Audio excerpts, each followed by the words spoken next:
ভারতের এই প্রতিবেশী দেশে সবথেকে সস্তায় পাওয়া যায় সোনা। তাই দুবাইকে বলুন টাটা বাই বাই। কোন দেশে এত সস্তায় পাওয়া যায় হলুদ ধাতু? নামটা অবাক করবে আপনাকে। বর্তমানে গোটা বিশ্বের অর্থনীতির টালমাটাল অবস্থা। এই পরিস্থিতিতে অনেকেই সোনায় বিনিয়োগ করতে চাইছেন, কারণ এই ধাতুকে বরাবরই নিরাপদ বিনিয়োগের ক্ষেত্র হিসেবে উল্লেখ করা হয়। কিন্তু যে হারে সোনার দাম বাড়ছে, তাতে চলতি বছরে সোনার দাম 1 লাখ টাকা ছুঁতে পারে।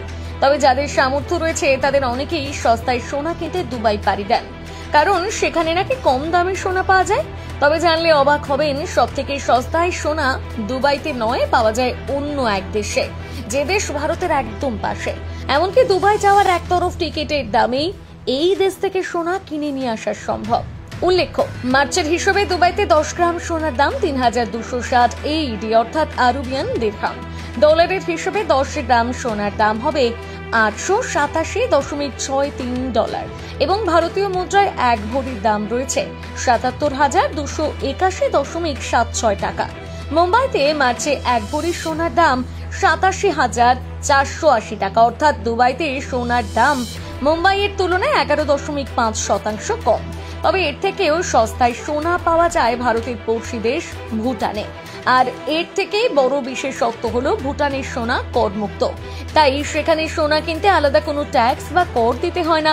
এমনকি সে দেশের অর্থ মন্ত্রকের দ্বারা নিয়ন্ত্রিত ডিউটি ফ্রি স্টোর থেকে পর্যটকরা সোনা কিনতে পারেন। তবে পর্যটকদের ভুটান থেকে সোনা কেনার ক্ষেত্রে কিছু শর্ত মানতে হয়। সোনা কেনার পর পর্যটকদের অন্তত 1 রাত সরকার স্বীকৃত কোনো হোটেলে থাকতে হবে। সোনা কেনার আসল রিসিট বা বিল থাকতে হবে। সোনার দাম ডলারে দিতে হবে। এখানেই শেষ নয়, ভারতীয় পর্যটকদের জন্য রয়েছে আরো সুবিধা। জানা গিয়েছে তারা কেবল সাস্টেনেবল ডেভেলপমেন্ট ফি বাবদ মাথাপিছু 1200 থেকে 1800 টাকা দিলেই সোনা কিনতে পারবেন। সেক্ষেত্রে ডলারে কেনার বাধ্যবাধকতাও থাকে না। অন্যদিকে বিদেশ থেকে বিনা শুল্কে সোনা দেশে নিয়ে আসার একাধিক নিয়ম রয়েছে।